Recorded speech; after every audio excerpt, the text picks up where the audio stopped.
name's Julie Ashton. I'm 74. I live in Storrington. I consider myself, for my age, in pretty good health and fitness. I was on my exercise bike at 6:30 this morning as usual, and I've been doing Pilates for almost 20 years. And I believe it's Pilates combined with occasional osteopathy which has kept me from having to have surgery. I first came to Nick about 3 years ago because I occasionally get a niggle in one hip or the other, and I came to him to look at my right hip. And more recently, I came back again to ask him to look at my left hip. Now, the more recent visit has been after COVID lockdown, and I have to say I was very impressed by the cleanliness of his waiting room and his consulting room, and I did come to realise that he takes a great deal of care to ensure a very safe environment for each of his patients.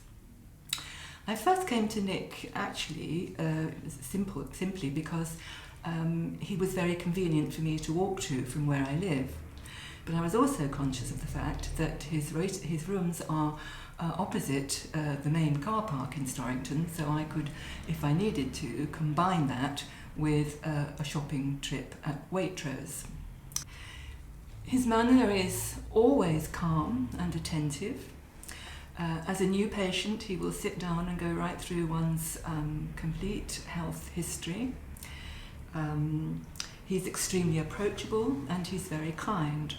He's also very systematic in the way that he works. He will have a discussion first before he decides on any treatment or indeed a diagnosis of what the problem is. I have to say, with my age and my size, I'm old enough to be his mother at least, I've never felt embarrassed about him giving me treatment on the table here. And I've also been impressed by the fact that any further treatment is discussed between patient and Nick. He's not pushy, he's not demanding, it is something that we decide together. He's generally interested in health matters, so he is able to discuss, for instance, things like diet and lifestyle and how they might affect the body, and that can be very helpful. I would not hesitate to recommend Nick for anyone of any gender, size or age.